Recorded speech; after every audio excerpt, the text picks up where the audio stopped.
Good morning student. Class 12 में biology में आज हम पढ़ेंगे नाइट्रोजन फिक्सेशन के बारे में। और पिछली क्लास में हम फोटोसिंथेसिस पढ़ चुके हैं, C3, C4 साइकिल और साथ ही कैम साइकिल के बारे में। तो नाइट्रोजन फिक्सेशन या नाइट्रोजन मेटाबॉलिज्म, इसके बारे में आज हम चर्चा करेंगे। तो देखिए, वायुमंडल में नाइट्रोजन की कुल मात्रा कितनी है? 78% है। कितनी है? 78%। पहली बात तो ये। दूसरी बात ये कि पौधों द्वारा नाइट्रोजन को कई रूपों में काम लिया जाता है, लेकिन सबसे अधिक नाइट्रोजन को किस तरह से काम लिया जाता है? नाइट्रेट के रूप में काम लिया जाता है। या हम ये कह सकते हैं कि पौधे मृदा से नाइट्रोजन को नाइट्रेट के रूप में प्राप्त करते हैं। जीवद्रव्य प्रोटीन का प्रमुख घटक माना जाता है। किसको? नाइट्रोजन को। जीवद्रव्य प्रोटीन का प्रमुख घटक क्या है? नाइट्रोजन है। ठीक है। इसके साथ ही पौधों की पत्तियों में उपस्थित रंध्रों के माध्यम से नाइट्रोजन वायु के साथ पौधों द्वारा अवशोषित की जाती है, परंतु उस नाइट्रोजन का पौधे उपयोग नहीं कर सकते हैं। या हम ऐसे भी कह सकते हैं कि गैसीय अवस्था में सजीवों द्वारा सीधे नाइट्रोजन का उपयोग नहीं किया जा सकता, परंतु कुछ सूक्ष्म जीव होते हैं। कुछ सूक्ष्म जीव कौन कौन से हैं? जैसे BGA यानी ब्लू ग्रीन एल्गी, इसके अलावा फंजाई यानी कवक, और साथ ही साथ जो माइक्रो ऑर्गेनिज्म में और भी शामिल है जैसे कि बैक्टीरिया। तो ये जो तीन हैं सूक्ष्म जीवों में जो श्रेणी में आते हैं, BGA ब्लू ग्रीन एल्गी जिसे हम साइनोबैक्टीरिया भी कहते हैं, फंजाई और जो बैक्टीरिया है, इनके द्वारा जो नाइट्रोजन का उपयोग किया जाता है तो वो मुक्त रूप से नाइट्रोजन का फिक्सेशन कर सकते हैं। ये मुक्त रूप से नाइट्रोजन का फिक्सेशन कर सकते हैं। और इसके लिए ये किस प्रकार की सिचुएशन में होते हैं? ये सहजीवी होते हैं। ठीक है, सहजीवी भी हो सकते हैं और स्वतंत्र भी होते हैं। इसके साथ ही पादप में जो नाइट्रोजन है, अगर हम ये बात कह सकते हैं कि मृदा में नाइट्रोजन यौगिकों के रूप में अगर होती है तो कार्बनिक यौगिकों के रूप में हो सकती है, अकार्बनिक यौगिकों के रूप में हो सकती है। इसके साथ मृदा द्वारा अवशोषित नाइट्रोजन का, जब मृदा से नाइट्रेट के रूप में नाइट्रोजन का अवशोषण हो जाता है, उसके बाद पौधे उस नाइट्रेट या उस नाइट्रोजन यौगिकों के द्वारा एमिनो एसिड और प्रोटीन संश्लेषण का कार्य करते हैं। या हम अगर ये कहना चाहें कि उन नाइट्रोजन यौगिकों का योगदान होता है कहाँ पर? एमिनो एसिड और प्रोटीन के निर्माण में। सभी जड़ युक्त पौधों में नाइट्रोजन का मुख्य स्रोत क्या होता है? मृदा होती है। सभी नाइट्रोजन के लिए जितने भी पौधे हैं जड़ों युक्त, उनमें मुख्य स्रोत नाइट्रोजन का क्या होता है? मृदा होती है। तो मृदा में उपस्थित सूक्ष्म जीव नाइट्रोजन पदार्थों की वृद्धि के लिए उत्तरदायी होते हैं। मृदा में बहुत सारे सूक्ष्म जीव पाए जाते हैं। जैसे हम बात कर सकते हैं लेग्यूम प्लांट की, तो वहाँ पर अगर मृदा में कोई बैक्टीरिया है तो वो राइजोबियम है, जैसे राइजोबियम पाया जाता है। उसी तरह से ब्लू ग्रीन एल्गी साइनोबैक्टीरिया है, ये भी पाए जाते हैं। जैसे ऑसिलेटोरिया है, नोस्टोक है, ये साइनोबैक्टीरिया की श्रेणी में आते हैं। तो ये भी वहाँ पर मृदा में उपस्थित होते हैं और ये नाइट्रोजन पदार्थों की वृद्धि के लिए ज़रूरी भी होते हैं, आवश्यक भी होते हैं। जैसे धान के खेतों में क्या पाया जाता है? ऑसिलेटोरिया पाया जाता है, नोस्टोक पाया जाता है। तो वहाँ पर वो नाइट्रोजन युक्त पदार्थों का निर्माण लगातार करते रहते हैं। तो नाइट्रोजन, जो वायुमंडलीय नाइट्रोजन है, उसमें N2 यौगिकों जैसे नाइट्राइट है, नाइट्रेट है, ठीक है, इनमें बदलने के लिए किसकी ज़रूरत होती है? सूक्ष्म जीवों की होती है। और हम ये भी कह सकते हैं कि इन सूक्ष्म जीवों द्वारा वायुमंडलीय नाइट्रोजन को नाइट्रोजन यौगिकों में बदला जाता है, जिससे आगे पादप उनका उपभोग कर अपनी आवश्यकता या अपनी उपापचयी क्रियाओं के लिए उनका उपभोग कर सकते हैं। तो इस संपूर्ण प्रक्रिया को, कौन सी संपूर्ण प्रक्रिया को, जिसमें बीजीय, फंजाई और बैक्टीरिया नाइट्रोजन का फिक्सेशन करते हैं, तो उसको हम कह सकते हैं जैविक नाइट्रोजन स्थिरीकरण, यानी कि बायोलॉजिकल नाइट्रोजन फिक्सेशन हम उसे कह सकते हैं। पादप पोषण के लिए सबसे ज़्यादा जरूरी प्रक्रिया क्या होती है? पौधों में प्रकाश संश्लेषण की प्रक्रिया होती है। सबसे ज़्यादा जरूरी प्रक्रिया प्रकाश संश्लेषण, और उसके बाद सेकंड नंबर पर जो आती है पौधों में उनके पोषण के लिए जो जरूरी प्रक्रिया है वो है नाइट्रोजन फिक्सेशन। सबसे ज़्यादा जरूरी पोषण के रूप में बता रहा हूँ मैं कि पोषण के लिए सबसे ज़्यादा जरूरी प्रक्रिया होती है फोटोसिंथेसिस, और फोटोसिंथेसिस के बाद दूसरी सबसे ज़रूरी प्रक्रिया क्या है? Nitrogen fixation. इसके बाद देखिए, जो पादप है वो नाइट्रोजन का अवशोषण नाइट्रेट्स के रूप में करते हैं, ये मैं आपको बता चुका हूँ। और एक प्रारूपिक पुष्पधारी पौधे की अगर बात की जाए तो उस पादप का अगर शुष्क भार 100% है तो उसमें से 5 से 30% नाइट्रोजनी युक्त पदार्थों द्वारा बना हुआ होता है। और हम ऐसे भी कह सकते हैं कि पादप, किसी भी पुष्पधारी पादप के कुल शुष्क भार का 5 से 30% तक का भार क्या होता है? नाइट्रोजनी युक्त पदार्थों का होता है। तो ये पौधों के लिए विशेष महत्व रखती हैं नाइट्रोजन। ये प्रक्रिया पौधों के लिए विशेष महत्व की है। इससे क्या है कि जो एक साइकिल है वो लगातार चलता रहता है, नाइट्रोजन साइकिल, जो पौधों के द्वारा फिर वायुमंडल में पहुंचता है और फिर वापस कहाँ पहुंचता है? मृदा में, और फिर मृदा से कहाँ पहुंचता है? पौधों में पहुंचता है। इस तरह से ये चक्र पूरा चलता रहता है। तो नाइट्रोजन एक नियंत्रक पोषक तत्व है। आपको याद रखना है, नाइट्रोजन क्या है? एक नियंत्रक पोषक तत्व है, और इसकी कमी से पादपों में कई सारे रोग भी हो जाते हैं। जैसे अगर धान के खेतों में नाइट्रोजन की कमी हो जाए तो वहाँ पर ड्वार्फिज्म आ जाता है, या हम ये कह सकते हैं पौधे बोने हो जाते हैं, छोटे छोटे हो जाते हैं, यानी कि उन नवोद्भिदों का विकास नहीं हो पाता है। तो इस तरह से पादप नाइट्रोजन की कमी से कई रोगों से ग्रस्त हो जाते हैं। तो एक प्रकार का यह क्या है? एक नियंत्रक पोषक तत्व है। नियंत्रक पोषक तत्व का मतलब यही है कि इसकी मात्रा अगर कम है तो फिर पौधों में इसका प्रतिकूल प्रभाव पड़ता है या वो रोगग्रस्त हो जाते हैं।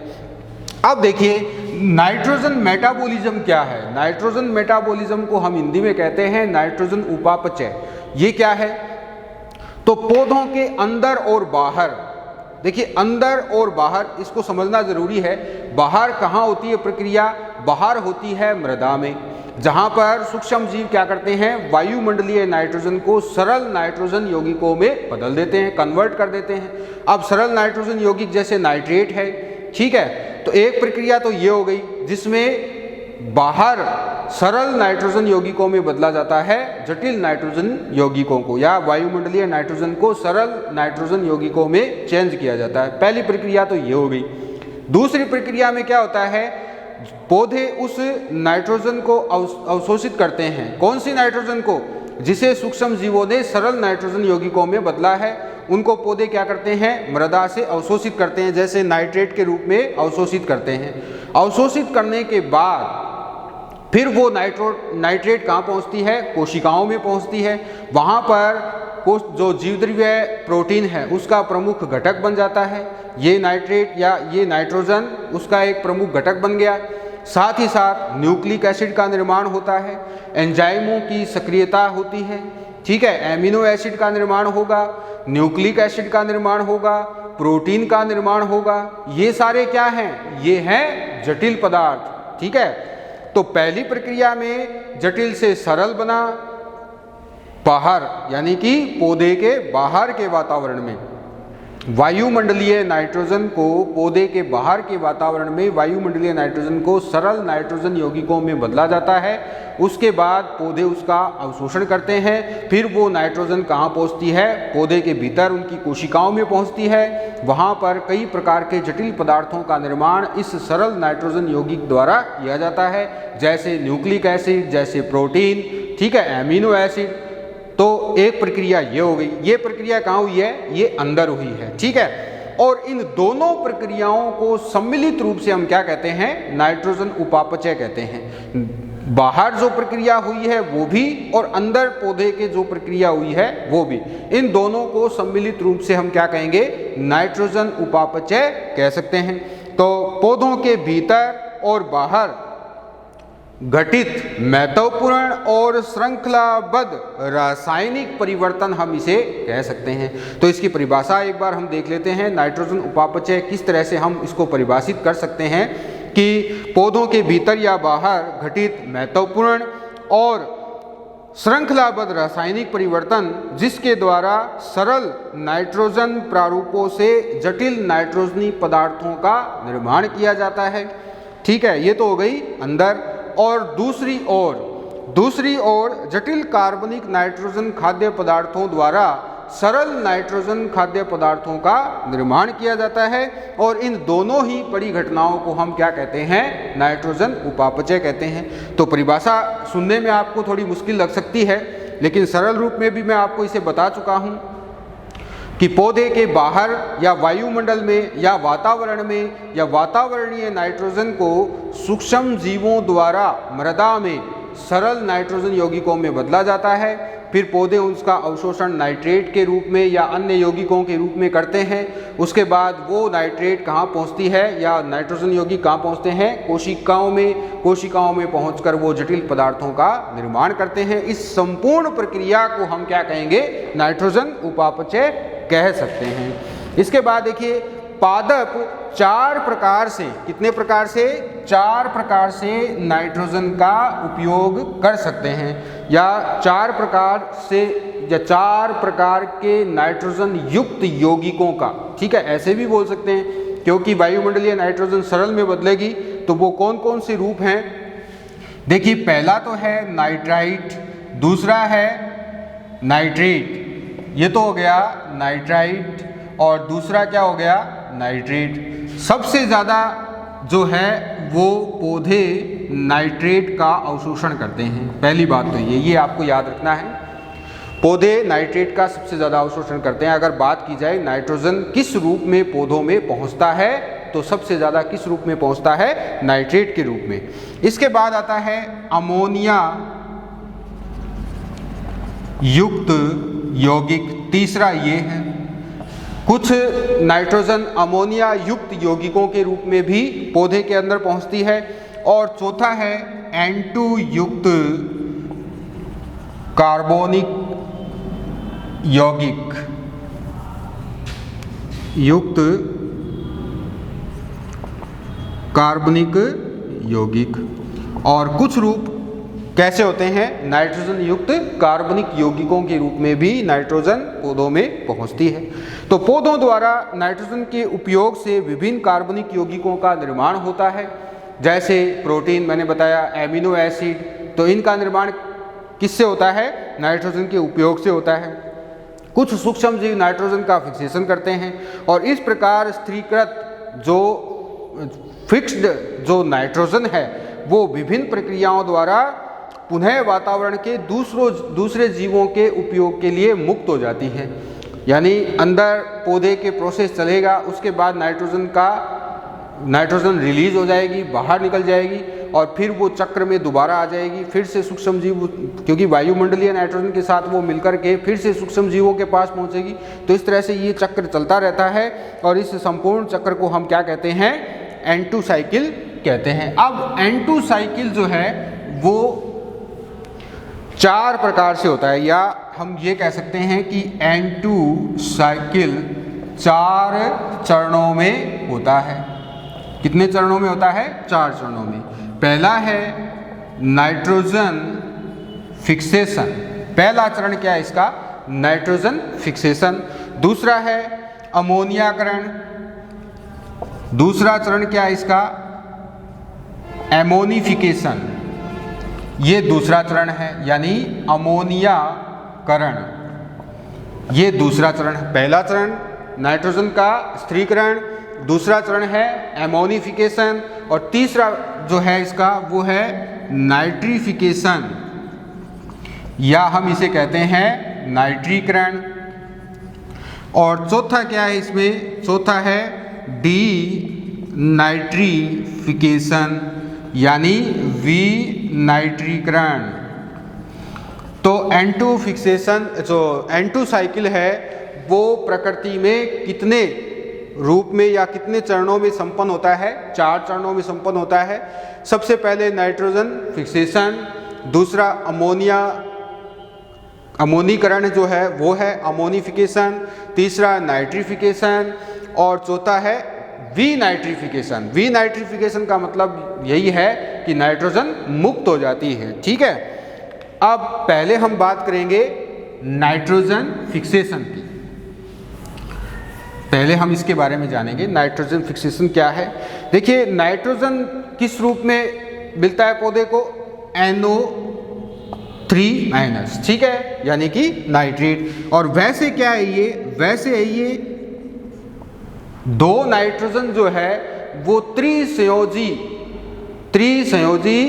बंध द्वारा जुड़े रहते हैं। आप देख सकते हैं ये त्रिसंयोजी बंध है, इसके द्वारा ये आबद्ध होते हैं, यानी कि जुड़े हुए रहते हैं। और ये एक बहुत ही शक्तिशाली बंध है, एक बहुत ही क्या है ये? शक्तिशाली बंध है। त्रिबंध है ये, 3 है इसमें बंध। तो इस तरह से यह एक शक्तिशाली बंध है, और इस बंध को तोड़कर इस नाइट्रोजन को सरल नाइट्रोजन में बदलने के लिए अधिक ऊर्जा की आवश्यकता होती है। यानी ये पौधे जो है इस रूप में नाइट्रोजन का उपभोग करने में सक्षम नहीं होते हैं, क्योंकि यहाँ पर क्या है?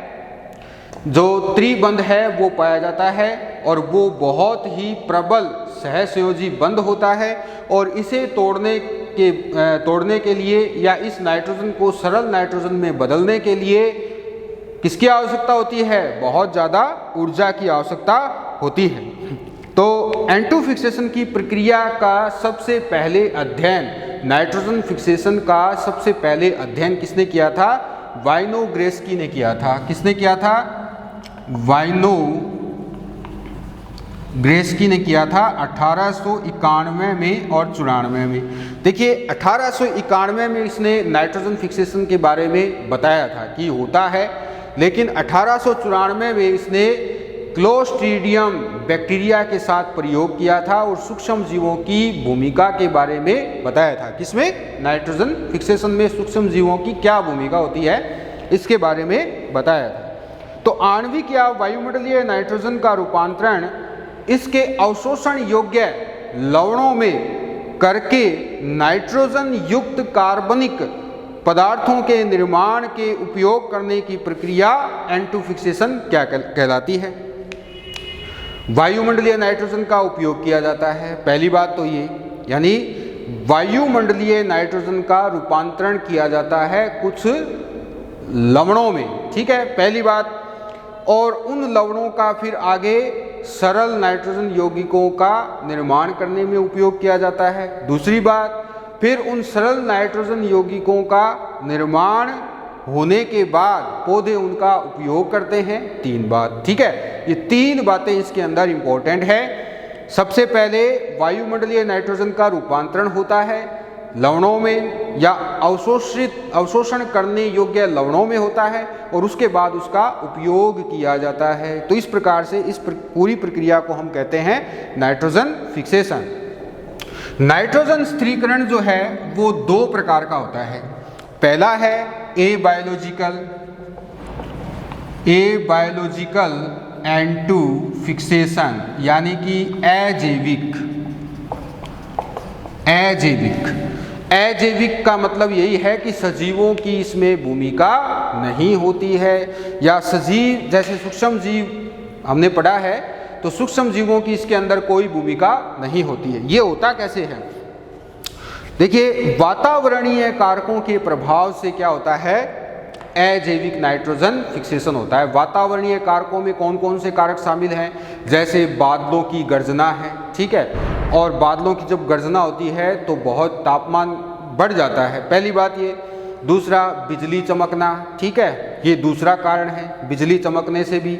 और तीसरा होता है पराबैंगनी किरणों का प्रभाव, सूर्य से आने वाली हानिकारक पराबैंगनी किरणों के प्रभाव से भी N2 फिक्सेशन होता है, ठीक है। 3 कारण मैंने आपको बता दिए, कौन कौन से। पहला कारण है पराबैंगनी किरणों का प्रभाव, दूसरा तड़ित या बिजली गिरने या बिजली चमकने से, और तीसरा क्या है, बादलों की गर्जना से तेज हुए तापमान के कारण, ठीक है। इस तरह से ये 3 कारण होते हैं। पहला हम जानेंगे इसमें वायुमंडलीय, पहला जो है ये भी 2 प्रकार का होता है, जो अजैविक है ये भी 2 प्रकार का है। पहला है एटमॉस्फेरिक N2 फिक्सेशन, यानी वायुमंडलीय नाइट्रोजन स्थिरीकरण। ये कैसे होता है, तो ये होता है कि जब प्रकृति में बिजली चमकती है, बादलों की तेज गर्जना होती है या पराबैंगनी किरणों का प्रभाव होता है, तो वायुमंडल में उपस्थित मुक्त नाइट्रोजन ऑक्सीजन से क्रिया करती है। किससे क्रिया करती है, ऑक्सीजन से क्रिया करती है। वायुमंडल में मुक्त नाइट्रोजन ऑक्सीजन से क्रिया कर इस तरह से, और किसका प्रभाव है ये, जैसे बिजली और बादलों की गर्जना, इसके प्रभाव से ये दोनों क्रिया करती है, और क्रिया करने के बाद किसका निर्माण होता है, नाइट्रिक ऑक्साइड का निर्माण होता है। किसका, नाइट्रिक ऑक्साइड का, 2NO का निर्माण हो जाता है। ये होगी नाइट्रिक ऑक्साइड। अब ये नाइट्रिक ऑक्साइड पुनः क्या करती है, पुनः ये ऑक्सीजन से क्रिया करती है, दोबारा ये ऑक्सीजन से क्रिया करती है, और फिर क्या बनाती है, फिर बनाती है ये 2NO2, यानी कि नाइट्रोजन डाइऑक्साइड। ये क्या बन गया, नाइट्रोजन डाइऑक्साइड। ये तो हो गया नाइट्रिक ऑक्साइड ऊपर वाला तो, और ये हो गया नाइट्रोजन डाइऑक्साइड, ठीक है। इस तरह से देखिए, वायुमंडल में जब तेज बिजली चमकती है, पराबैंगनी किरणें ज़्यादा होती है उस वक्त, या बादलों की गर्जना के कारण तापमान बढ़ने के कारण जो वायुमंडल में मुक्त नाइट्रोजन है वो वायुमंडलीय ऑक्सीजन से क्रिया करती है, और क्रिया कर क्या बनाती है, नाइट्रिक ऑक्साइड बनाती है। फिर नाइट्रिक ऑक्साइड तुरंत फिर से क्या कर लेता है, ऑक्सीजन के साथ क्रिया करेगा, और ऑक्सीजन के साथ क्रिया कर नाइट्रोजन डाइऑक्साइड का निर्माण हो जाता है। अब ये नाइट्रोजन डाइऑक्साइड, ये वाली जो है नाइट्रोजन डाइऑक्साइड, बारिश का अगर मौसम है तब, या फिर जो स्रोत होते हैं जलीय स्रोत उनके जल के साथ, तो ये क्या करती है, 2NO2 फिर जल के साथ क्रिया करती है। किसके साथ क्रिया करती है, जल के साथ क्रिया करती है, और जल के साथ क्रिया कर ये बनाती है HNO2 प्लस HNO3, यानी कि किसका निर्माण होगा, ये निर्माण हो जाता है नाइट्रिक एसिड का और नाइट्रस का। ये तो है नाइट्रस, और ये अगला क्या है, नाइट्रिक एसिड। तो इस तरह से वायुमंडलीय नाइट्रोजन अब किस में बदल चुकी है, नाइट्रिक एसिड में बदल जाती है।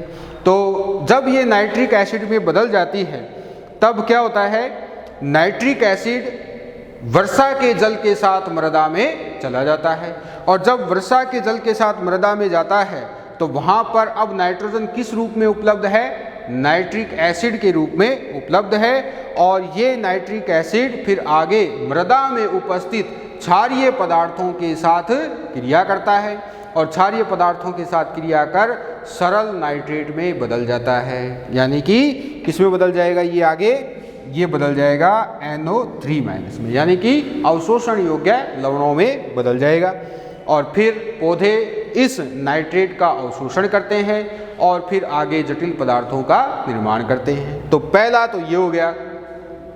एक बार फिर से बता देता हूँ, अजैविक में दो प्रकार के होते हैं। पहला है वायुमंडलीय N2 फिक्सेशन, दूसरा है औद्योगिक N2 फिक्सेशन, यानी कि उद्योगों में होता है वो। तो पहला वायुमंडलीय नाइट्रोजन ऑक्सीजन के साथ क्रिया करती है, कब? जब बिजली चमकती है, बादलों की गर्जना के कारण तापमान बढ़ता है तब। और फिर बनता है नाइट्रिक ऑक्साइड। नाइट्रिक ऑक्साइड तुरंत ऑक्सीजन से क्रिया कर नाइट्रोजन डाइऑक्साइड बनाती है। नाइट्रोजन डाइऑक्साइड जल के साथ क्रिया कर HNO3 यानी कि नाइट्रिक एसिड बनाता है। नाइट्रिक एसिड फिर वर्षा के जल के साथ मृदा में पहुंचता है और वहां पर यह क्षारीय पदार्थों से क्रिया कर नाइट्रेट का निर्माण करता है और फिर पौधे उस नाइट्रेट को जड़ के द्वारा अवशोषित कर लेते हैं और अपनी उपापचयी क्रियाओं के लिए काम में लेते हैं। तो पहला तो हो गया अजैविक। दूसरा क्या है? दूसरा इसमें इंडस्ट्रियल। देखिए, जो वायुमंडलीय N2 फिक्सेशन है, ये कुल N2 फिक्सेशन का 10% होता है। कितना होता है? 10%। ये आपको याद रखना है, कुल N2 फिक्सेशन का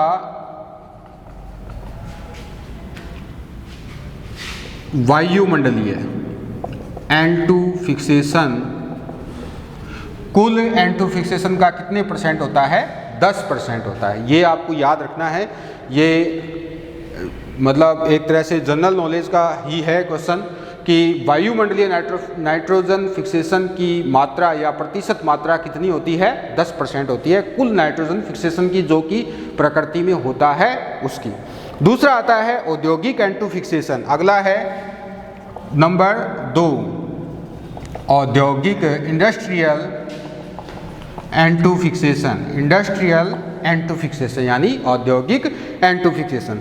देखिए, अत्यधिक ताप, दाब और उत्प्रेरक की उपस्थिति में, ये कब होता है? अत्यधिक ताप, दाब व उत्प्रेरक की उपस्थिति में। अत्यधिक ताप, दाब व उत्प्रेरक की स्थिति में वायुमंडलीय नाइट्रोजन और हाइड्रोजन, ध्यान से सुना, वायुमंडलीय नाइट्रोजन और हाइड्रोजन, और क्या है? ये है ताप है, दाब है और उत्प्रेरक है। ठीक है, इनकी उपस्थिति में। और फिर क्या बना लेते हैं? ये बना लेते हैं अमोनिया। ये क्या बन जाएगी? अमोनिया। अमोनिया बन गई। और इस अमोनिया का उपयोग रासायनिक उर्वरक बनाने में किया जाता है। ये जो अमोनिया है, ये आगे किस रासायनिक उर्वरक बनाने में काम आती है। ठीक है, तो इस प्रकार से इस इंडस्ट्रियल प्रोसेस द्वारा अमोनिया के निर्माण को हम क्या कहते हैं? हैबर विधि भी कहते हैं। अमोनिया निर्माण की यह विधि क्या कहलाती है? हैबर विधि भी कहलाती है। कौन सी विधि कहलाती है? हैबर विधि। इसको हम हैबर विधि भी कह सकते हैं। ठीक है, तो इंडस्ट्रियल में आपको समझ में आ गया होगा कि जो वायुमंडलीय नाइट्रोजन है वो अत्यधिक ताप, दाब और उत्प्रेरक की उपस्थिति में हाइड्रोजन से क्रिया कर अमोनिया बनाती है और इस अमोनिया का आगे रासायनिक उर्वरक बनाने में उपयोग किया जाता है। और अमोनिया निर्माण की यह विधि क्या कहलाती है? हैबर विधि कहलाती है। दूसरा आता है बायोलॉजिकल N2 फिक्सेशन, नंबर 2। ये तो हो गया अजैविक। अगला है जैविक। जैविक N2 फिक्सेशन। ठीक है, और इसके बारे में हम कल पढ़ेंगे। तो आज के लिए बस इतना ही। Thank you.